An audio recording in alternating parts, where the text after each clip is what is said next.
Sahano Vavatu, Sahano Bhunaktu, Sahaviryam Karavavahe, Tejasvinavadhitamastu, Ma Vidvishavahe.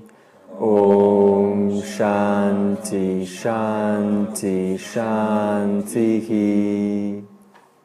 Two parts that are worth reminding that came up in a previous session. What Ishvara is. Okay, and we use an example of a car. And we said that the car's fuel is representative or symbolic for Ishvara. Okay, so that means the fuel is that power which powers the instrument. And then we use an example of a person, that is the driver, sitting in the car, who is operating the vehicle, that is the body, who, by some indirect action that has happened in the world, maybe in association with someone else, who caused the driver indirectly to have an emotional breakdown to the point where, by the act of driving the car, this emotion has caused the mind to be not sharp, not attuned with the traffic. And because of this indirect influence, the driver has caused the crash. So then we said, and I asked the question, can we then attribute the crash directly to the fuel? And the answer was no, because the fuel in the car did not push the driver to cause the crash. The fuel did not speak to the driver. The driver was completely free of the fuel. In fact, if you drive your car, you don't even smell the car fuel, do you?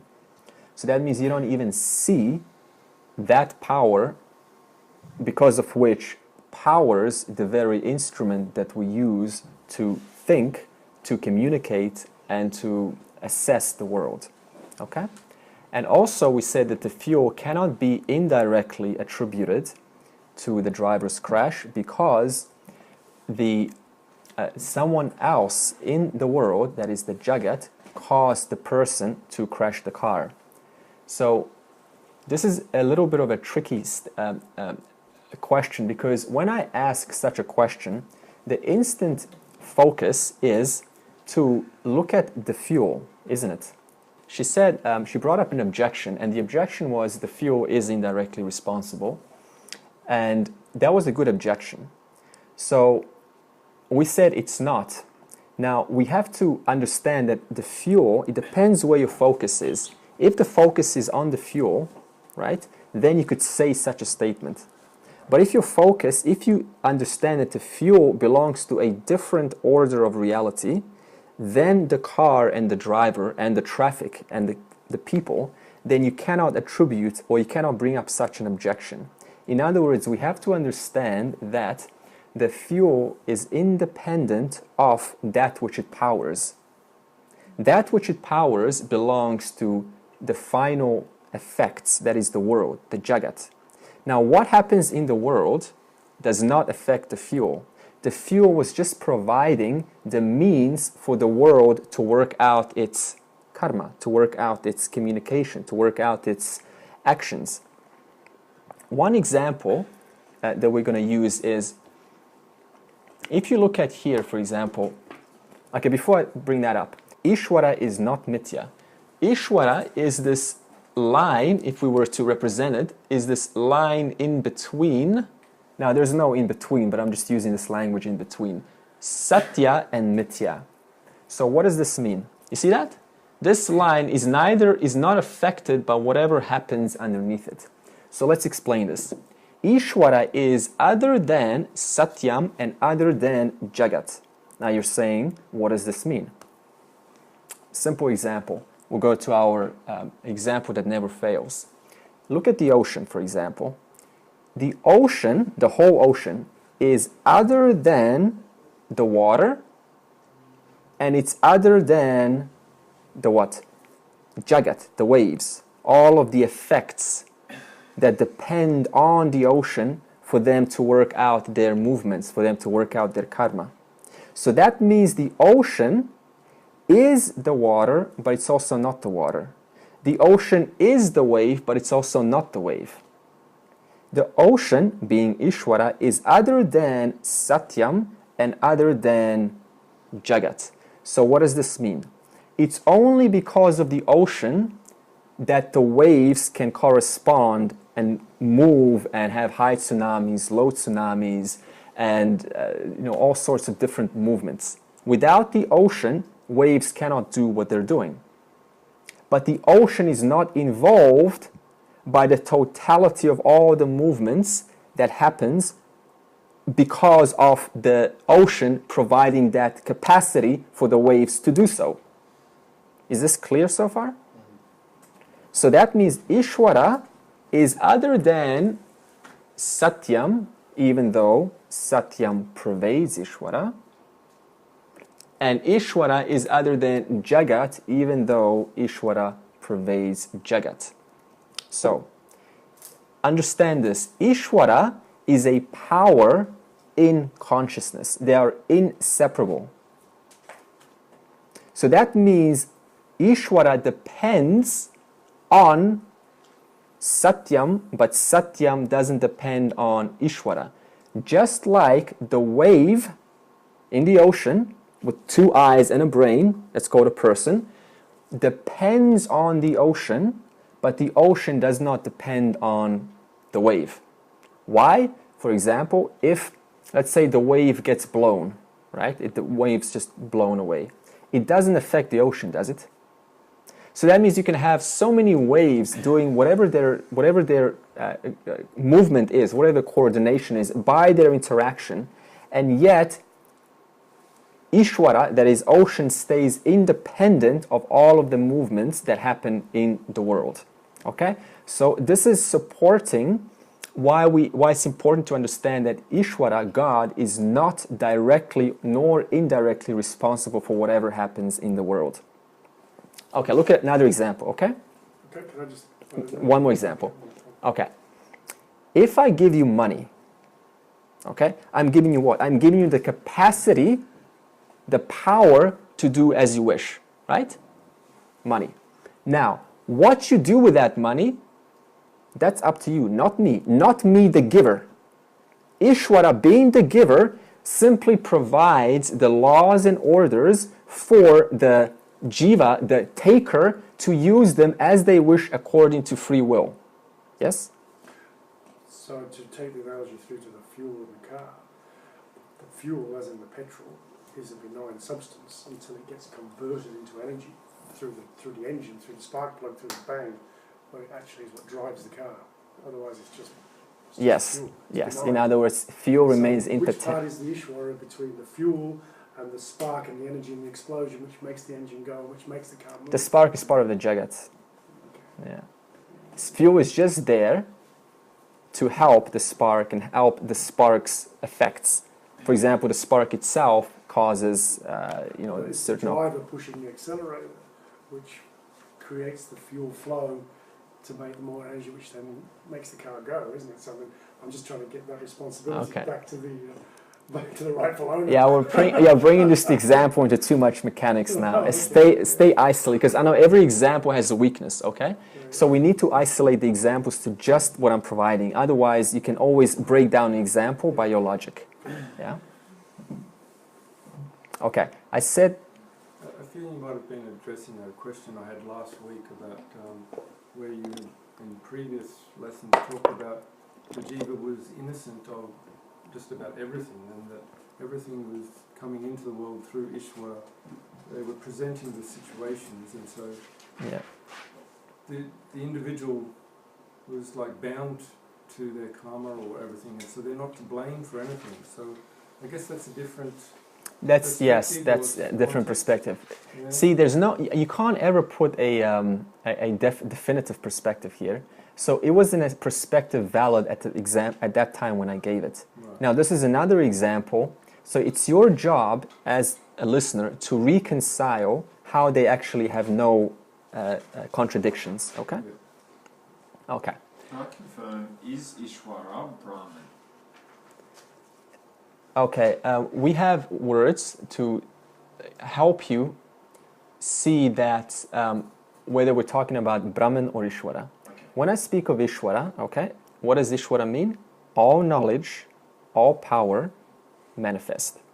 That's what the world is. All knowledge, all power, constantly being manifested right now, right now, right now, right now, right now. Where is a baby coming from? From intelligence, from some intelligence that puts the embryo together, that puts the sperm cells together and then create 4 cells, 16 cells, and so on. Where does that intelligence come from? From that which pervades, which is the ocean, every form, including the embryo being the wave. Understand? So wave is like an embryo, and the ocean pervades, ocean being what? All knowledge, all power, pervades the wave, pervades the embryo. That's why the embryo has this intelligence, and you ask, where is it coming from? From that which pervades the wave, being Ishvara. So Brahma is the potential for that to happen. Unmanifest. Brahman is neither manifest nor unmanifest. Why? Because if I say that Brahman is manifest, what's the implication of that? There's the unmanifest. So now we have conditions, 2 conditions. Now what do we say about Brahman? It is attributeless and it's non-changing. Thus it can either be not manifest, neither unmanifest. Okay, please get this. Brahman completely remains free of manifestation and unmanifest. That belongs to Ishvara. So there's no conceptualization of Brahma. Yeah. Okay. I use an example of free will. Yeah? Okay, I use an example of free will. Now, this came up on our conversation, so I just want to cover free will briefly, okay? Free will simply means the freedom to exercise one's will. Okay? What is free will? Freedom to exercise my will. Now, think about this. If I am not educated, then is my freedom to exercise my will limited? Of course. If I know, let's say in a particular field, does my freedom to exercise my will, that is multiple choices, increase? Yes. So that, for example, let's say that a woman finds herself in a very threatening situation, and she has not learned how to prevent, an upcoming clear situation of a rape. Now, her choice in that moment is very limited because she hasn't had education how to use psychological tactics to defend such a situation. Whereas a woman who has, for example, read about that, she can pretend to cough, and this really works, by the way, act disgusting, like she's puking, just act gross to turn off the opponent, then by that virtue, her education increases her ability to exercise her free will. Okay? So that means all free will means is my ability to look at one position and another and then use my intellect and say, if I choose this, what is the next upcoming consequence? If I choose this, what is the next upcoming consequence? Is the totality of these consequences any better than this one? And which one would play for the best advantage of the environment? By that use of the intellect is where we have free will. Okay, so so that means in order to exercise free will, it depends on how educated the person is, but it's still there because I can stop and I can say A or B or C or D. That's where it practically is free will explanation. Okay. Can I just jump back quickly and catch on to that? Yeah. Just more clarity on the function of Brahman then? The what? The function of Brahman. The function of Brahman. There's no function. Ishvara is the concept. Okay. How can you give a function to your awareness? Awareness is just aware. Now, what it's aware of has nothing to do with awareness. That belongs to a different order of reality, which we call mithya. So, okay, using your language, you could say, quote, the function. No, we're not going to say that, are we? No, okay.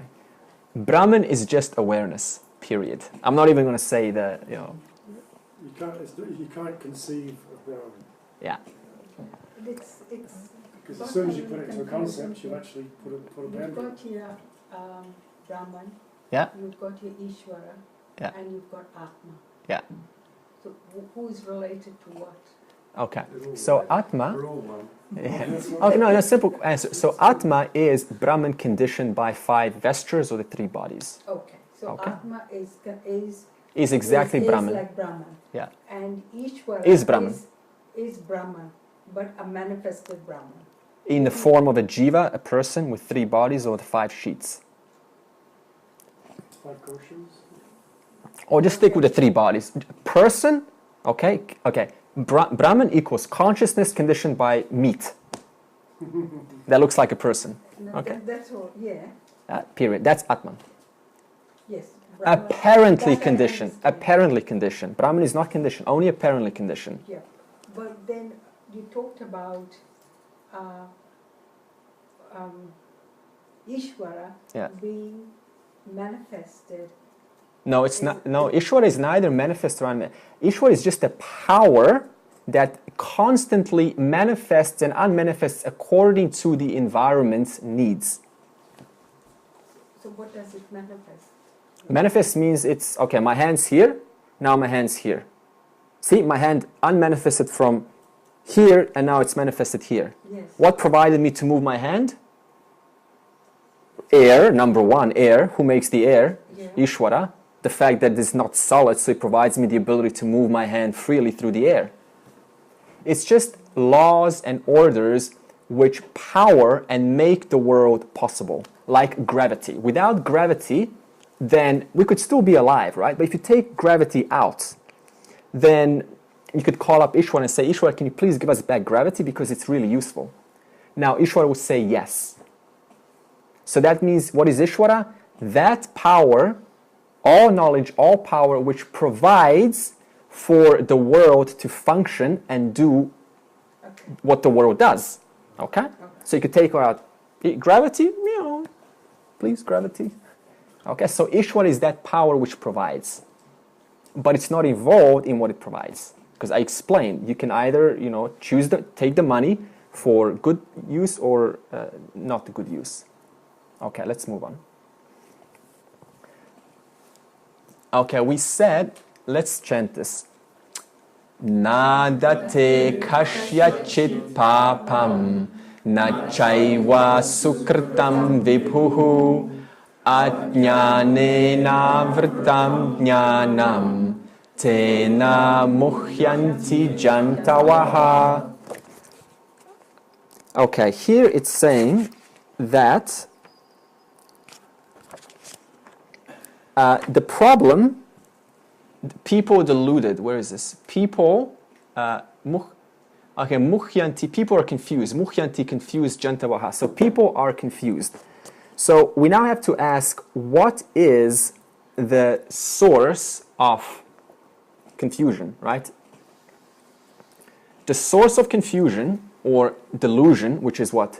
Causing suffering to the person, is ignorance of, as we discussed, higher self. Higher self meaning Atman. Okay? Lower self meaning ahamkara. Okay? Meaning what? Doer, enjoyer. Okay. So, the cause of suffering, of delusion, is ignorance of the self. Now, a little story. Imagine that a seeker in a dream who finds themselves in the world, never mind the dream, but in a world who has seen enough about the world's offerings. That means the world has provided enough clarity what the world's all about. And the seeker says, I've seen enough. It's not a big deal. I'm not a kid anymore. I'm not so fascinated anymore. So the seeker begins to look for, in the dream world, by the way, the seeker is in the dream world, begins to look for a dream acharya. Acharya is teacher. Okay? So a dream seeker in a dream world begins to look for a dream teacher. Why? Because the dream student spent most of her life trying to improve the dream world for themselves. So it fits better according to their raga, dvesha, their likes and dislikes. So in other words, the dream character went to seminars and events and ask, how can I have a better relationship? How can I have better, happier emotions? So the whole life, dream life, was spent in trying to improve and manipulate the dream world, okay, by this dream seeker. Now, the dream seeker sees it's not really working because no matter how much I improve, there's always more to improve. So it never really ends. In other words, I'm still unfulfilled. So the dream seeker now has matured a little bit to the point where he or she is ready to start looking for a dream acharya. Now, the dream acharya tells the dream seeker that what you're experiencing is actually a dream. Okay, so the dream teacher says to the dream character that what you're experiencing is a dream. And you, Mr. or Mrs. Dream character, are actually free of the dream. So then the dream student says to the acharya, but I don't feel free, dream guru. Why do I not feel free? So then the dream guru says, it's not about trying to feel free, but the awareness that you just told me that you don't feel free, that awareness of not feeling free, that awareness is higher self. The person that is comfortably sleeping in bed with an air-conditioned room, completely safe. So then the dream student goes, are you telling me that what I'm looking for, myself, being awareness, I already have, since I just used awareness in order to discern the fact that I'm not really satisfied? And then the guru responds, yeah, you already are using, you already are, that awareness is your higher self.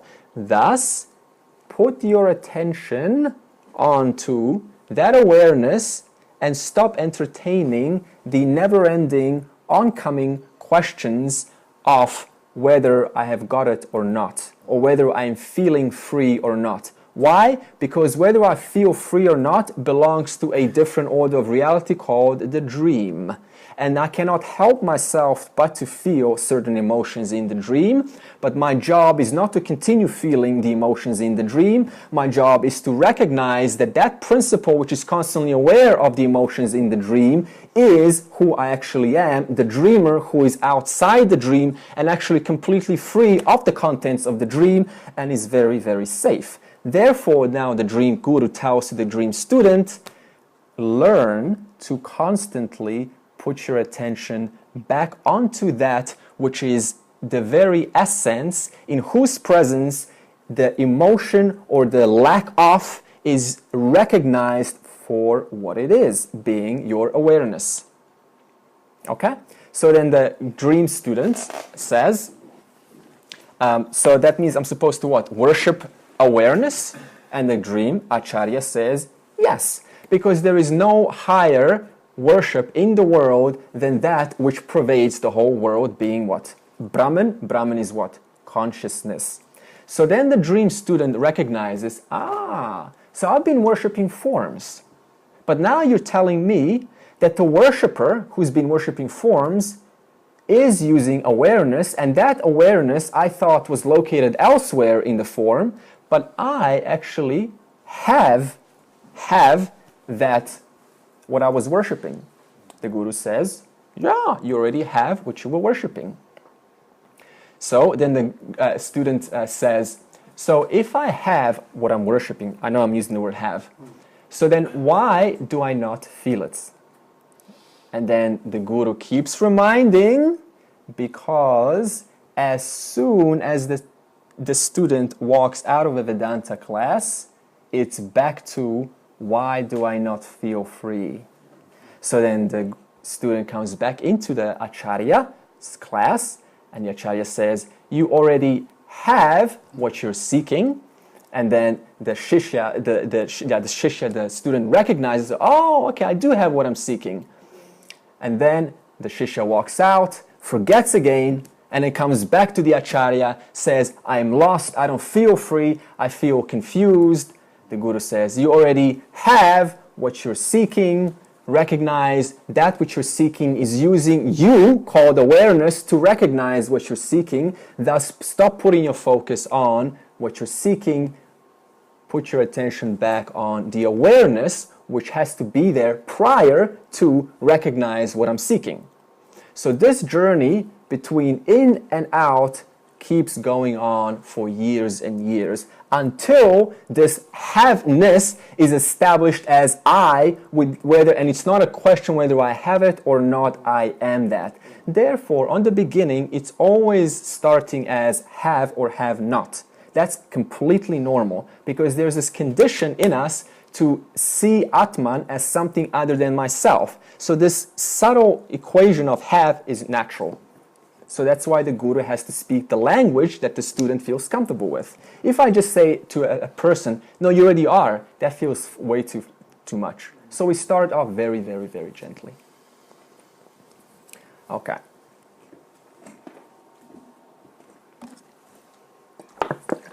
And then we said, what's the benefit of re-identifying with the self, with the higher self? 2 parts. The first part is, if you look at the condition of the world, it involves basically, I have to get things done, life is too short, and give me another phrase. So many things to do in so little time, right? Okay, so that means time factor is involved for the person. And the other is, I have to get to places, I have to see things, I have to experience things, right? So then one goes and buys tickets, plane tickets, goes, spends on the Hawaii, on Bahamas, on Fiji. So many travels happen just because of this simple idea that I am this body and mind. That means the benefit of re-establishing my identity with the self, which is always present as awareness, then the need for spatial fulfillment, that is to be somewhere other than where I am, and temporal satisfaction, that is to do things which I have not already accomplished, that subsides completely. Because the limited aspect of the human being is the body, no doubt, which we know is going to die. So if the I remains associated with that limited aspect, then naturally these 2 spatial and temporal limitations are going to be felt, are going to be sensed, are going to be a concern for the individual. When the I is placed back onto that which is ever-present, birthless, cannot die, here, right now, not subject to time or space, eternal that is, then these 2 concepts of spatial and temporal naturally subside slowly, slowly, slowly. Not immediately, slowly, slowly, slowly. That's why the student keeps coming into the guru's class, into the acharya's class. Okay, so it takes a long time. And the student should be okay with this. So why do saints and sages go to a place like Kailash and like they go to very saintly places like Speak louder. Why do saints and sages Yeah. go to Kailash and Varanasi and all this? Why is there some certain place that's so holy and well, if you know, they recognize the holiness in themselves? Yeah, because everything's seen as the self, so it doesn't matter if they're worshiping. It's still it's a representative for the self, but it doesn't matter what they worship.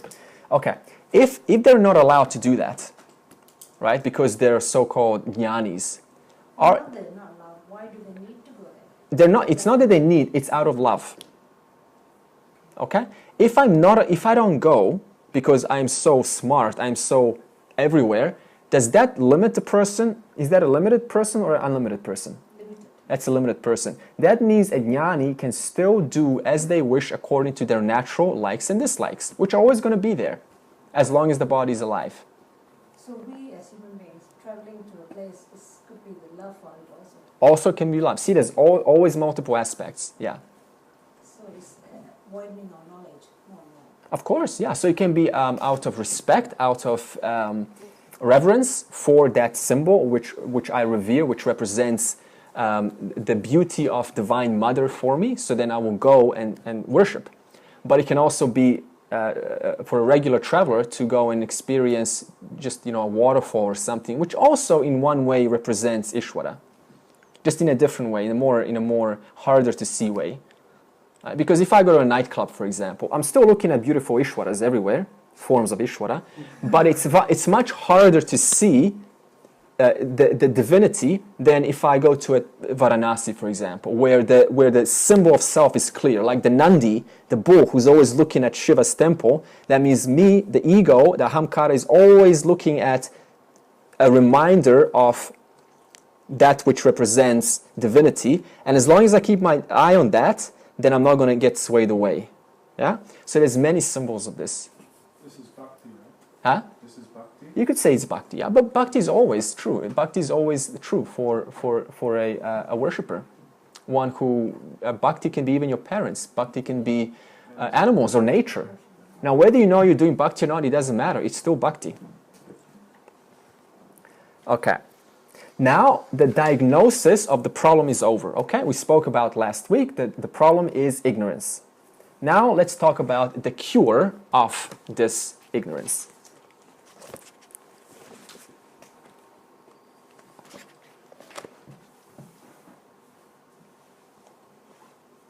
Verse 16.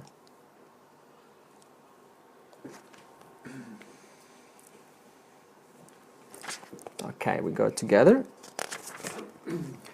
Jnanena tuttadat jnanam yesham nashitam atmanaha tesham adityavat jnanam prakashayati tatparam. Okay, so if ignorance is the problem, ignorance of what? The higher self is the problem, then what's the solution? Remove the ignorance. Okay. If bacteria is responsible for pain, then how do you get rid of the pain? Do you attack the pain or do you attack the cause of the pain, being the bacteria? So then what's the antibiotics for ignorance? Jnana yoga. Okay. So let's discuss this. And we're going to answer now, what part do sadhanas play in our lives? Okay? I already said this is going to be answered in verse 16. Okay, darkness, for example, can only be removed by what? Light. Okay. Suppose you're born in a dark room. And we're all born in a dark room, because anything born is by nature ignorant. It doesn't know. If you know who you are, there's no birth for such an individual. Okay? So everything's born ignorant. Okay, so we're all born in a dark room. And we start to, we kind of see something, I want more light. I don't feel quite full here. I want to turn on the light. Okay? So what happens is we start to chant in the room, in the dark room, right? And we chant. For years and years we start chanting. Is chanting, action, going to turn on the light? Okay, let's say now we go in the room and we start meditating for 10 hours a day, doing every known meditation technique that's ever been devised in human history, including all the Kriya Yogi gurus. And then we do that for, let's say, 10 years in the dark room. Is that going to bring light into the room? No. Let's say, for example, that we have philosophical conversations, how this is all not darkness, it's all just an illusion, right? We all kind of get into this intellectual argument, like, this darkness, this is ignorance, it's actually light, right? Is that going to remove darkness? Okay, let's say we want to awaken the sleeping serpent stuck in the Muladhara chakra, awaken it through the Shushumna so it goes out the Ajna or the Sahasrara. Okay? So let's say we all have a Kundalini awakening. Is a Kundalini awakening going to turn on the light? Okay. Let's say we want to all feel God's presence. Let's all put our hands on our hearts and now let's just feel God. Is that going to bring the light? It will in one's own mind. As long as the feeling lasts, it's called pratibhasika. That means it will, as though the light has been brought in. Why? Because an individual can generate any experience that is as good as the original. You know this from your own experience. You can have a really wonderful transcendental experience, and it seems like that's it. That's the final. A human being is very good because we have sophisticated minds. Now, we all feel God, and when the feeling is over, and what happens? Darkness starts to set in. Why? Because the subjectivity, the mind, cannot hold a thought for a long time. So it subsides eventually. So it's back to darkness. Can affirmations, I am awareness, all else is illusion, can that turn on the light?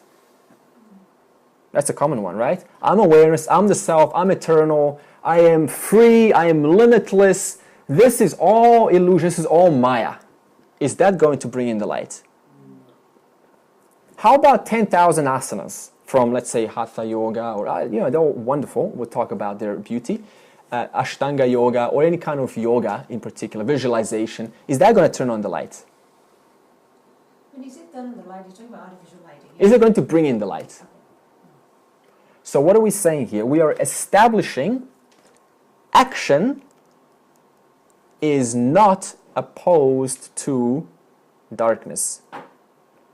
What's the only thing that is opposed to darkness? Light. What's the only thing in the universe that is opposed to darkness? The only. Light.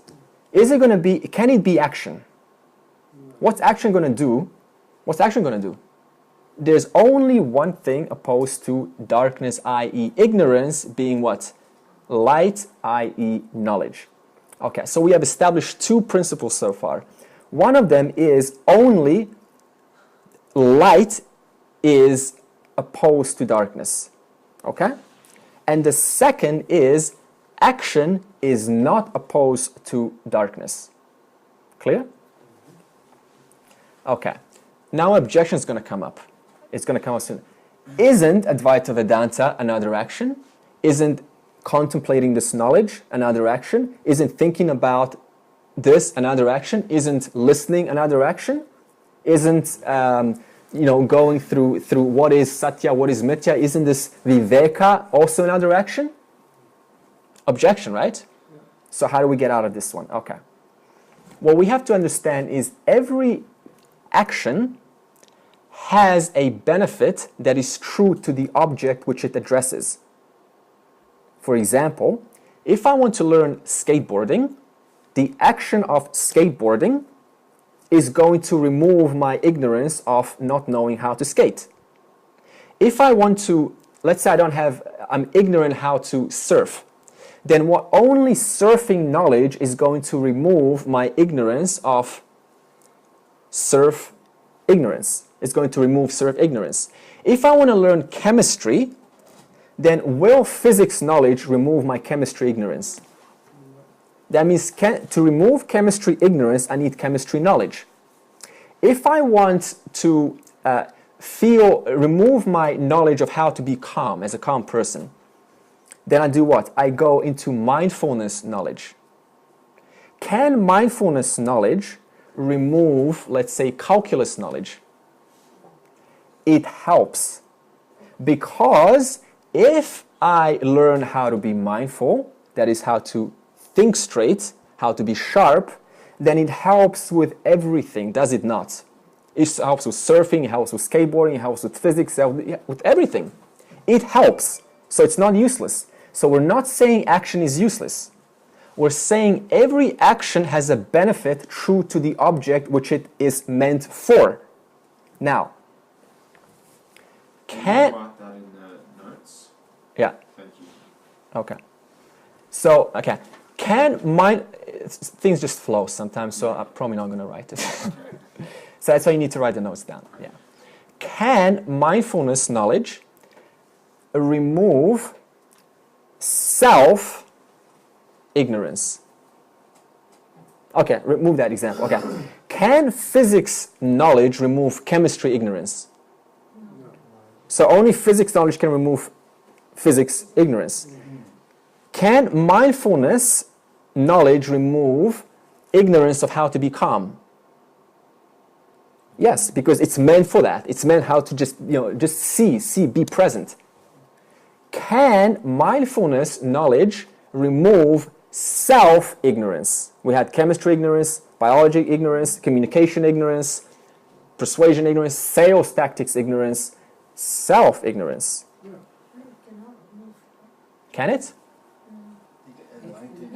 It can help you. It can help. You're not help. So what does this mean? Yoga can certainly help. Hatha yoga, Ashtanga yoga, meditation, visualization, breathing, any kind of technique you give me, the answer is yes, it helps. But can it remove specifically self-ignorance? So then what kind of knowledge do we need to remove self-ignorance? Self-knowledge. Atmanyanam, self-knowledge. Brahma Vidya, Jnana Yoga, they're all synonymous words.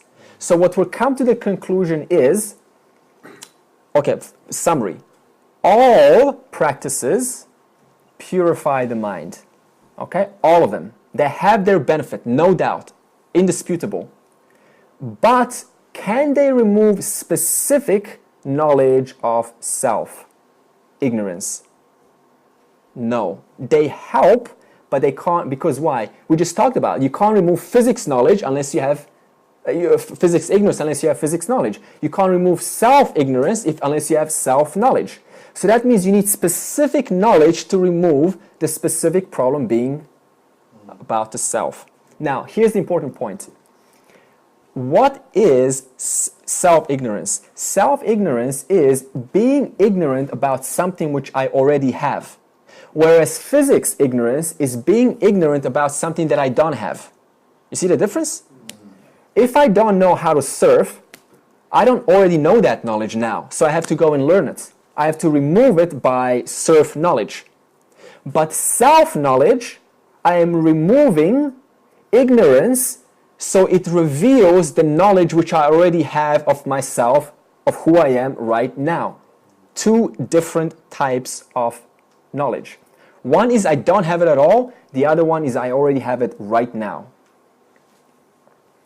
Okay, so Atma Jnanam removes avidya, ignorance.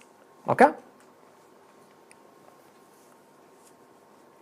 Okay, so now we're going to ask how to gain self-knowledge.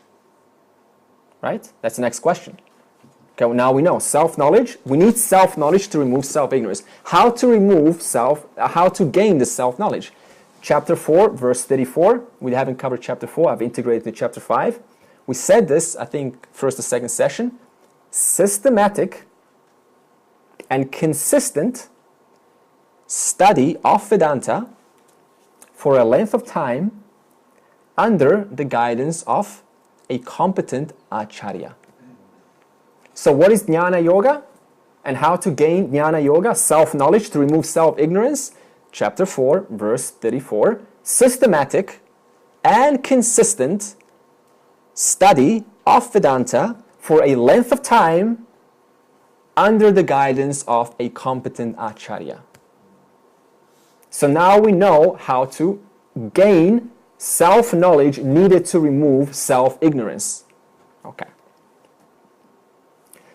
What will this do once gained, right? What will this knowledge do? Okay, I'm just going to use this. Okay, here it says it reveals. Okay, that Brahman. Okay, it reveals Brahman. It reveals the self. Now, if it was, it has to be pleasant, right? If it was unpleasant, then you wouldn't be chasing this, would you? Right? If it was some self that makes constant pain and gives you a toothache all day and gives you, mental, psychological issues, then nobody will be chasing this. So this self has to be something that is pleasant. Like what? Limitless, independent of what? Objects in the world for happiness. Cheerful, generally cheerful predisposition. Liberated. Birthless. Which one? Liberated. Liberating. Content with the world. Right? Not concerned so much about the world. I'm not going to say totally non-concerned, right? That's just not concerned that much. Everything's fine. Everything's normal. This is just a small little time frame in the eternity aspect of creation. So everything's fine. In other words, the self is what we're all seeking as what? Form of Ananda, which is limitless. We all relate with happiness. We all want to be happy. So this self, the manifestation of Brahman through the body is what? Felt or experienced as happiness. So that whenever we're happy, that is a glimpse of what Ananda is of Brahman. Okay? That's why we all relate to it. We can't help it. Nobody wants to suffer. Why? Because everyone is the self. And what is the self? Happiness. Limitless. Yeah, that's why we all relate to it, whether we know it or not. Okay. Just imagine, just to continue this thread, walking in the dark. We're walking in the dark, right? And we don't have a torchlight. And then we fall in a hole. And what happens? We fall and we what? We suffer. So what is it like for an ignorant person? Just generally, we're not putting down anyone.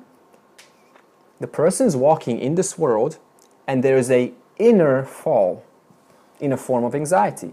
This is, for example, what some of our texts like the Bible says, the fall of man. It's very easy. Once the man put his focus on the apple, that is the desire of object, he forgot about his nature. Thus the inner fall.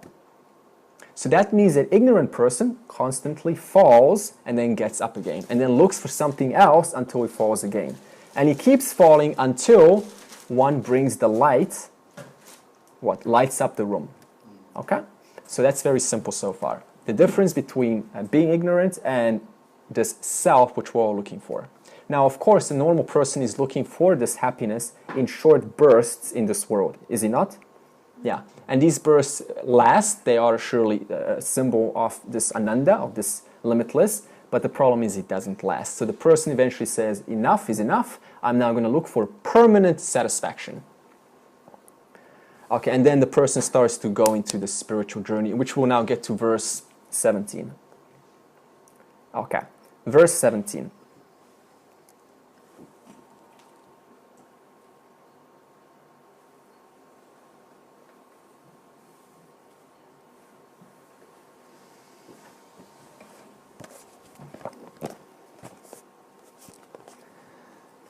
Tad buddhayastadaatmanaha tanishthastat parayanaha gachantya punaravrittim jnana nirdhuta kalmashaha.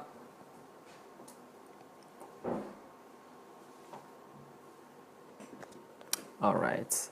I'm going to break this verse down into, this verse is revealing sadhana. So the next question now is, how do we all bring this into a practical sadhana, right? Everything we talked about, ignorance being the problem and the cure, now tell us the practice of doing this, yeah?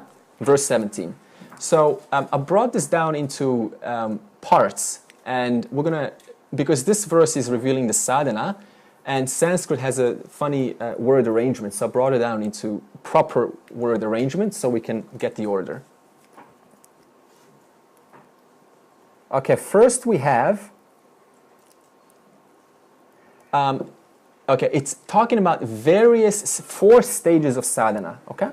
4 stages of sadhana. So let's delve into them, that everyone must go through to gain successfully self-knowledge, okay? The first one is tatparayanaha. Okay, tatparayanaha. What this means is, at this stage, I, like I said, have gone through enough in worldly matters to recognize that there's something higher than the temporary worldly satisfactions, right? So what happens is, for every person,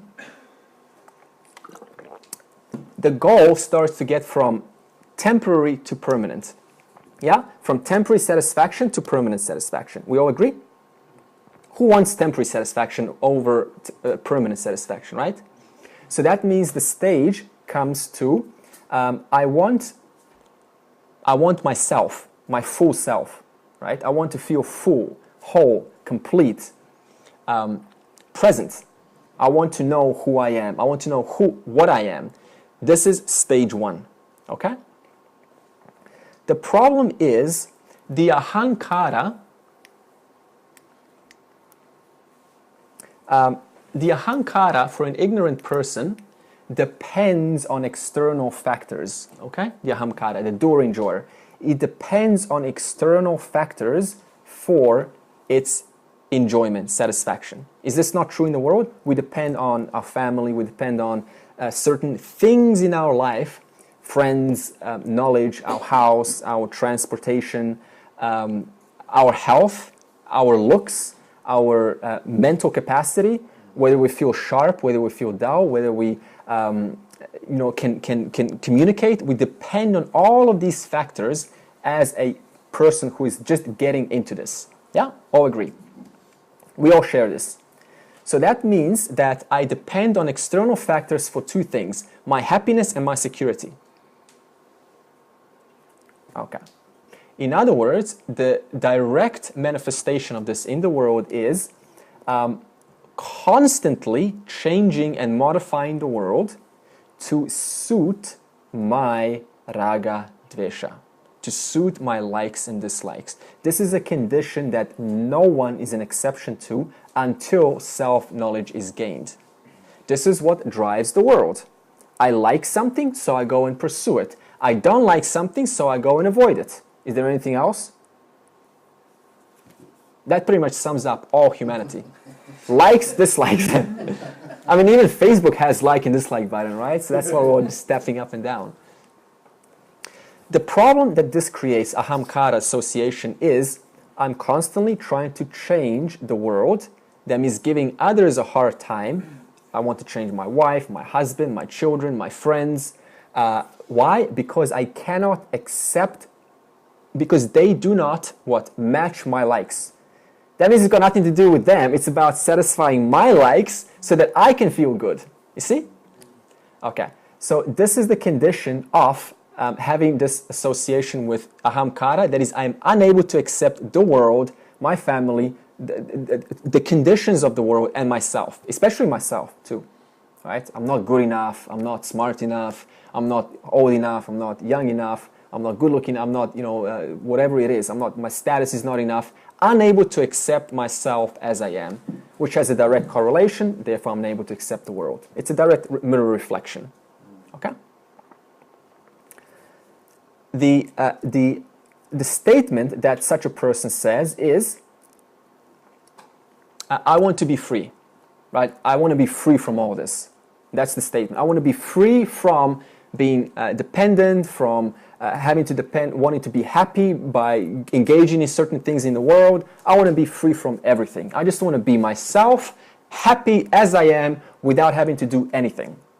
So the person is making an assertion, a confident assertion, stage one, which is exactly what moksha is. What is moksha translated into worldly day-to-day life? Feeling comfortable with the world. Nothing special. That's it. I just feel comfortable. I don't have to change anyone. I don't have to modify anyone. I don't have to manipulate anyone. I'm fine. Everything's fine. No big deal. Nothing mysterious, nothing mystical, just comfortable. Everything's all right. Simple. Okay, just imagine, to explain this, ocean. Okay, ocean. The ocean, does the ocean depend on the rivers that flow into it? Yeah. Okay. Ocean is always full, is it not? If the rivers don't flow into the ocean remains what? Full. If the rivers flow into the ocean still remains full. Yeah? I know you can always limit the example. Now you're going to say, well, there's going to be 0.1 millimeter more in the ocean if all the rivers flow. Okay, just keep it simple. So, the ocean remains full independent of the rivers that flow into it. So imagine a river now says, hey ocean, you need me to be full. What does the ocean do? The ocean doesn't even reply. Why? Because the ocean knows it's actually to the contrary. Because the water from me evaporates and then falls from the sky into the mountain, which then creates rivers. But the river, being so narrow-minded, doesn't know that. So the ocean just patiently waits for the river to gain some common sense, and then it doesn't even have to say it. Because if the ocean says to the river, no, you're wrong, the river is so limited in its knowledge, it's going to, refute or not accept that statement. So the ocean is very patient. Patience always wins, right? Always. Okay. So the direct, how do we translate into moksha? Someone who's directly living, I am the self. How does this translate? It would be as good as saying, I am the ocean. And, which is what? What's ocean? Always full. Yeah? Ocean is always full. And the rivers that flow into me are what? Experiences. Now, what did we say earlier? Whether the rivers flow into the ocean remains full. Whether the rivers don't flow into the ocean remains full. Thus, translating it directly, what is moksha in real day-to-day life? I am the ocean, always full, always whole and complete, cheerful, independent, whether the experiences come to me or not. That's moksha in real life, just ordinary life. Yeah. So we have established two parts. This, in stage one, tat parayanaha.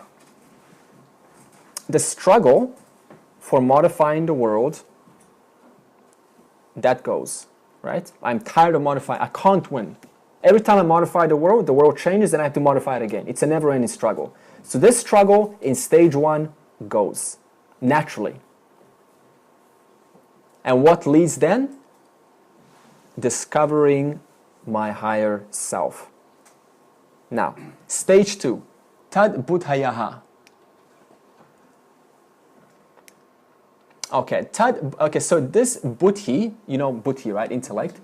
In this context, tad buddhaya. Okay, in this context, it is not intellect. In this context, it is jnana yoga.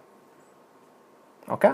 So stage two is speaking about a person now, having realized the goal, does what? He goes to the Shastra, to the scriptures, and starts to pursue directly what? Knowledge to discover this higher self. So stage one was the goal, but there was no material. Stage two is, now that I have the goal, I know what I want, I go then and look into the Shastras, find an Acharya to pursue this goal. In other words, pursues Atma Jnana. That means knowledge of Atma or Brahma Vidya, the highest knowledge. So stage two is, I want to know Paramatma and I pursue Shastra to achieve that goal. So stage one is what? I have a goal, but it's not put into action. So vision of the higher. Stage two, pursuing the goal, the actual pursuing. The book is in my hands. Okay. Now, stage three, tadat manaha. Okay, the question now comes is, common example, right? I have done stage one. Okay, I have gone through stage one. I have pursued the Shastra. I have heard of the higher self. I know what the higher self is, but I still identify with the lower self. Isn't that the natural, what we all go through? Huh? We hear about Atma, we know Atma is infinite, but we can't help ourselves but to still keep associating with the body, mind, intellect. Stage three. In other words, stage three is, I am filling the blanks. That am afterwards still continues, and it's genuine. I am teacher, I am student, I am wife, I am husband, I am someone who's going through the Gita. I am someone who's pursuing spirituality. This am, filling the blanks, still continues. And I can't help myself but to speak like this and to feel that I am this person, despite having heard the best knowledge there is. Stage three. Okay, let's talk about why does this happen. Why is it despite hearing this, we still associate innocently with our body, mind, intellect. It has to do with, okay, I'll give you an example.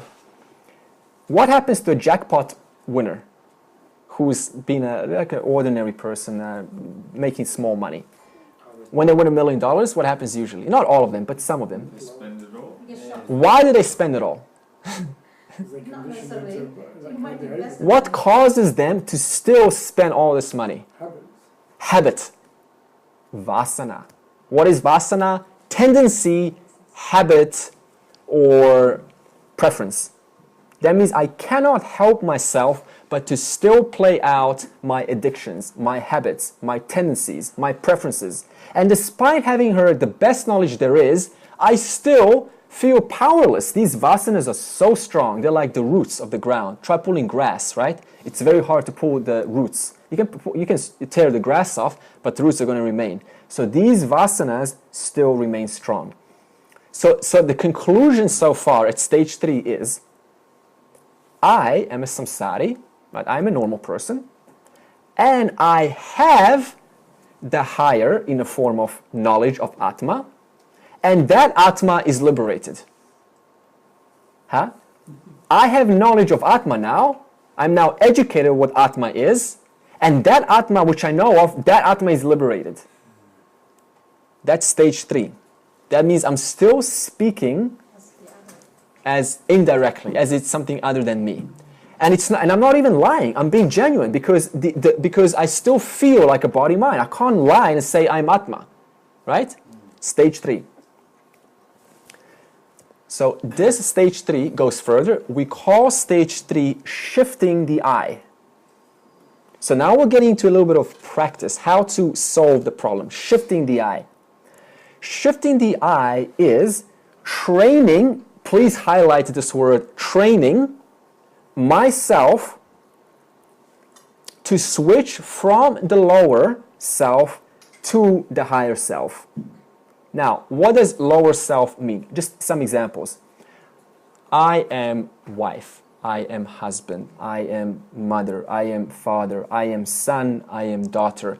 I am a devotee of Ishvara. I am a sannyasi. That's also another one. I am a dharma upholder. I am that one who upholds dharma.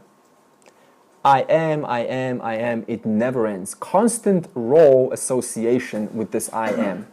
I have finished the Gita. I have gone through the best knowledge there is. Another lower self speaking. I am in the best class. Another lower self speaking. Okay. Even a sannyasi has this problem. So don't think sannyasis are free. A sannyasi will say, you know, I have renounced the whole world. But you know what the Shastra says? The sannyasi says, I have renounced everything. But the Shastra comes in and says, have you renounced the notion that I have renounced everything? Huh? So the notion that there is some I that has renounced, that still hasn't gone. That's why I keep saying I have renounced the world. Even that has to be renounced. Okay, so now we need to talk about how to train ourselves to go from lower to higher. Now, one point. This lower to higher takes the longest time. This is where the hard work comes, right? We can all come and hear about the higher self. It's easy. The easiest thing in this whole journey is to hear about what the self is. Super easy. But the actual work is consistent training, constant repetition until it's automatic. Okay. I want to now bring a point. Grihastha and sannyasa, we talked about 2 lifestyles. Because chapter 5 is what? Sannyasa yoga, the yoga of true renunciation. So we have to talk about what is the purpose of sannyasa. Now, go back to I am this and that. What do we say? Ahamkara. This ahamkara keeps us binded to these roles. This is our problem. This is why we cannot disassociate so easy. Now, every time, here's the problem. Every time you deal with a person in this world, or a situation, someone close to you, or something that you have to attend to, every time you do that, ahamkara has to be there, does it not? Otherwise, you can't deal with the world. So that means every time I deal with the world, my ahamkara gets reinforced. That means I reinforce the very problem that I'm trying to disassociate from. Now what you're thinking, uh-oh, I'm not a sannyasa, right? So how do I switch? Don't think like that. Well, I'm just stating the problem. The problem is, okay, why does a sannyasa renounce the world? To facilitate not constantly reassociating a sannyasi's ahamkara to the world. Because the goal of a sannyasi is to detach oneself from this association to ahamkara, that the I is the ahamkara. And the sannyasi has figured, if I renounce or pull away, cut my ties with the world, then I'm not going to be reinforcing the ahamkara so much, so it's going to be much easier to start associating with the higher. You see the logic? So that means a sannyasi cannot renounce the world unless a sannyasi knows what we just spoke of. Otherwise, if a sannyasi goes but he doesn't know what's the purpose of going, then it leads back into regression. So sannyasi has to know, I'm going to help me to disassociate from the ahamkara, because every time I go back to the world, I can't help it. I have families, I have connections, and every time I communicate with them, it reinforces the fact that I am a role. Okay? Even the sannyasi coming to that realization and donning the red robes as a sannyasi and shaving his head and going out there and identifying as a sannyasi is again putting that role. That can happen, yeah, absolutely. That can happen, but it doesn't happen all the time, you know? So we never know. Just because someone's got a shaved head, you just don't know what's going on. You will never know. It's not your job to know. Let them carry their journey. This is your journey. Okay. For example, if I go to my parents, what happens? I invoke my dad's ego. That means my dad becomes I am dad. And he speaks to me. I go, I am son. You can't help it. You're innocent. You have to deal with your parents. You have to deal with a family, right? So this is why we're saying that a sannyasi realizes that I need to help myself out by cutting ties. Okay, now, here's the big instruction.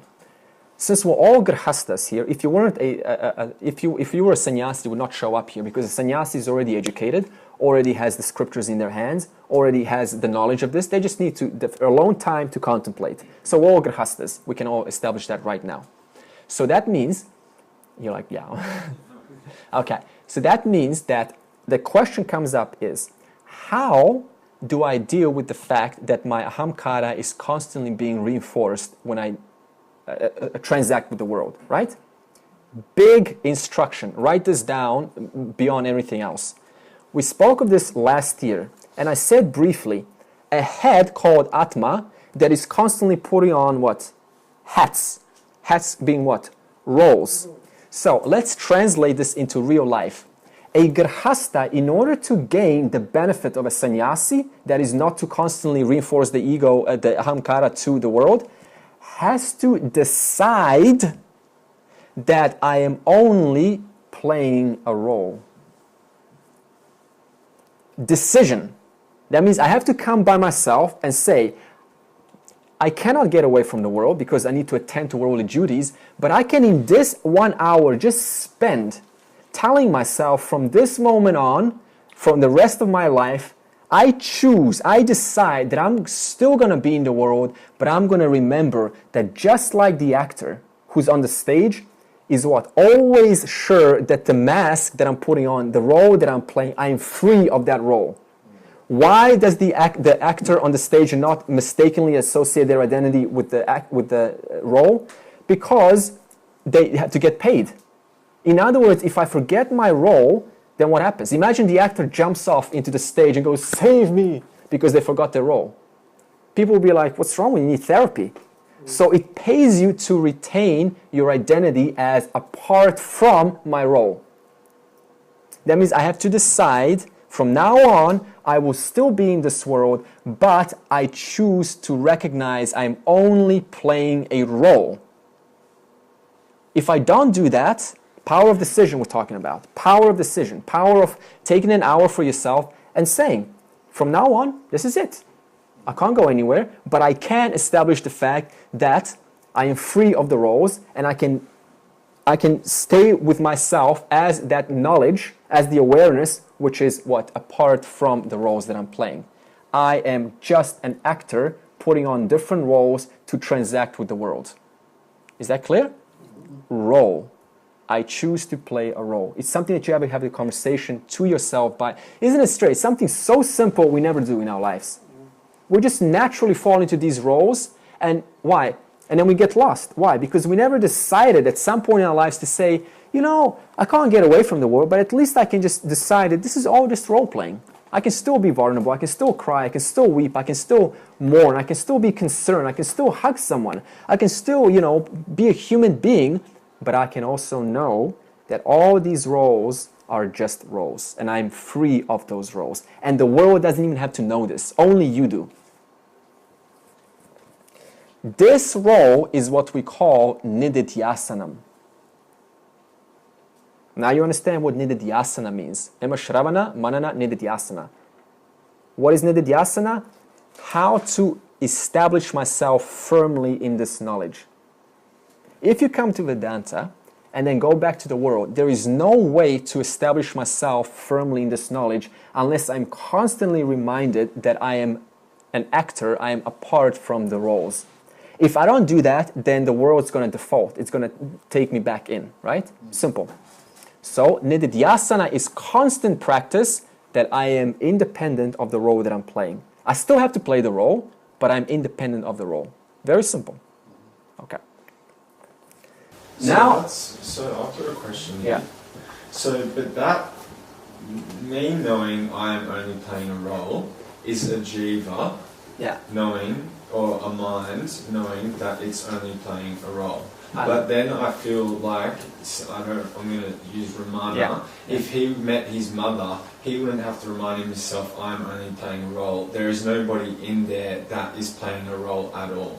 I feel like there's a difference between me constantly reminding myself, I'm not playing a role, I'm not playing a role, and having an empty mind, and there's nothing actually... Yeah, that's only stage 4. That's a natural byproduct of practicing stage 3. Now, so that's where we're going now. Okay, so Yeah, that's where it's supposed to go actually. So you don't have to think about it. yeah. Okay, stage 4 is tanishtaha. Tanishtaha. Okay, tanishtaha is... Okay, tanishta is deliberate practice. Simple. Deliberate practice. Now, what is deliberate practice? This is the last stage, right? Deliberate practice means and goes like this. This body, listen, this body is just an incidental instrument that I use. What does incidental mean? Another word for incidental is non-essential. Non-essential. This body is just an incidental instrument I use to transact with the world.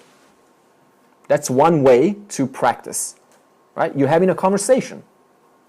These sense organs are just for my use to transact with the world, right? You're just affirming what's obvious. This mind intellect, that is my mind intellect, is just a media for transacting with people, with the world. That's it. That's all it is. It's just a medium. It's just a medium given to this person so he can work out his karma, so he can, discover self-knowledge. It's just given, and I use it to discover who I am, but I do not associate with it. It's just given to me as a privilege. I could have gotten a body of an animal, but I've gotten a body of a human being, thank God, and I can use it to discover my higher nature. Okay? So that means you see what you're doing? You're constantly now in a stage of what? Discerning that I am not the body, not the sense organs, not the mind intellect. You're not saying, you're not denying it, you're just preliminary stage, you're just saying I'm not it. You're just having an objective view. Okay?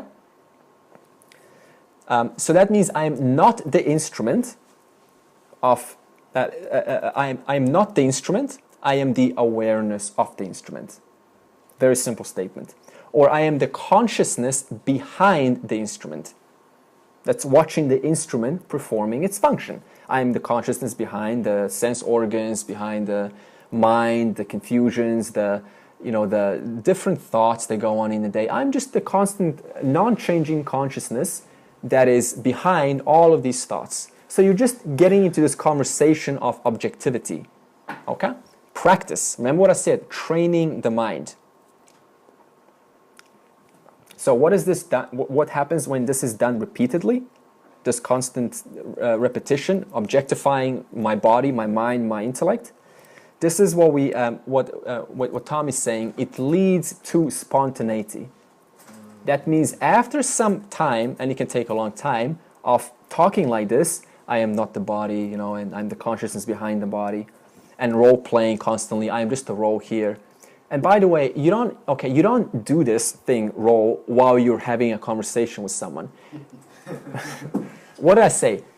This is a decision. You come to yourself, and then you go back to the world, and you continue. I did not say at any moment you do this while you are playing the role. You do this before, because when we're in the role, we're in the role, and I need to be focused to play the role. There's no time to having, I'm not going to be present if I'm thinking, oh, yeah, I'm just a role here. You need to do that alone, and then continue with the world, right? Because then it becomes another thought that's agitating. Okay? When practiced constantly, this leads to spontaneous recognition that this body, mind, intellect is indeed other than me. Okay? Other than me. It's spontaneous. Just like with, let's say, bicycle riding, right? Spontaneous only came after what? Consistent training, like with anything else. And when this is complete, that is, when I've completely disassociated from the body, mind, intellect, then we call this tanishtaha. Okay, so tanishtaha, stage 4, is referring to the completion of recognition that I am something other than my body, mind, intellect. So let's summarize. Step 1. Okay, stage 1. Tat para yanaha. Okay? What do we say about step 1? Cognition. Cognition? I love that word. I think a vision. Oh, we use cognition. Vision. Vision. Cognition of vision. Vision cognition.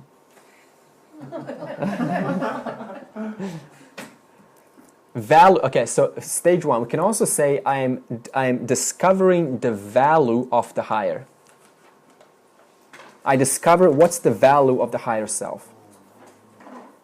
Okay? Step 2, I actually discover the self. Before I was just entertaining a vision.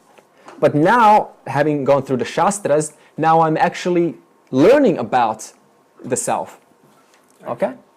Action, that means practice. That means actually reading about it, coming to class, getting to know it. Stage 3, Recognition.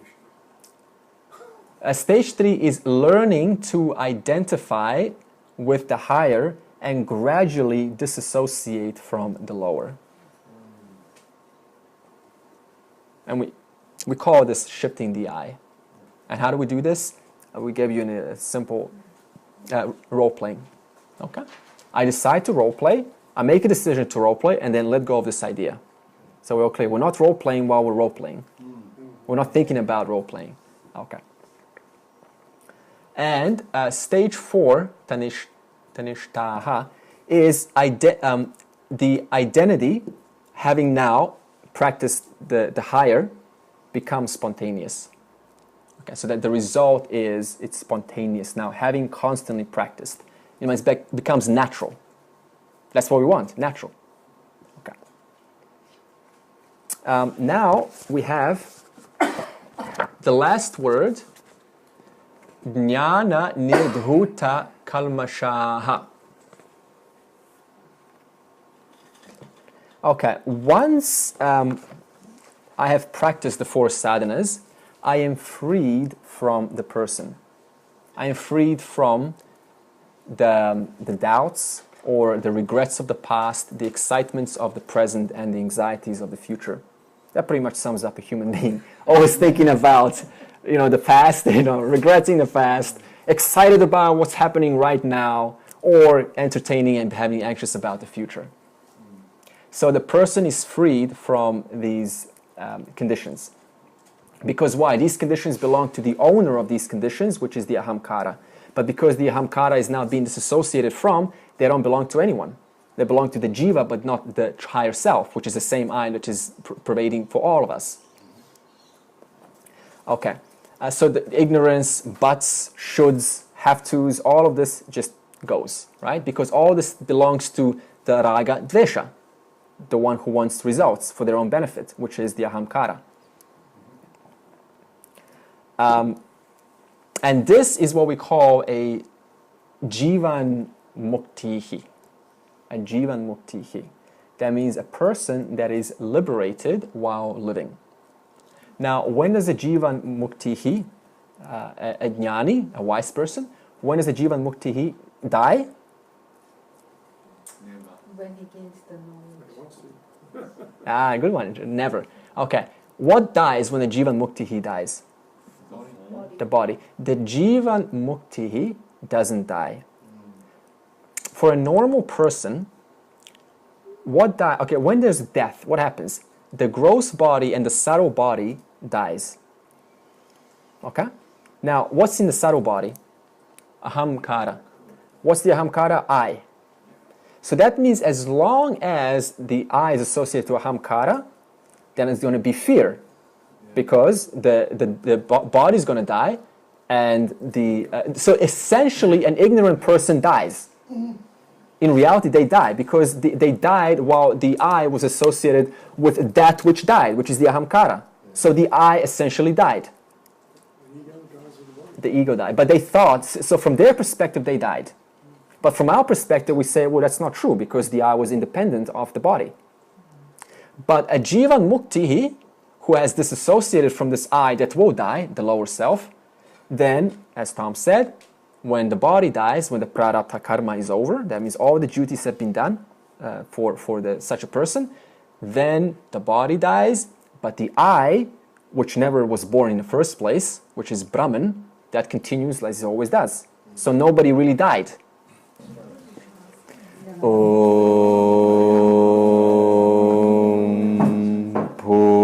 Purnamada Purnamidam Purnat Purnamudachyate Purnasya Purnamadaya Purnameva Vashishyate Om Shanti Shanti Shanti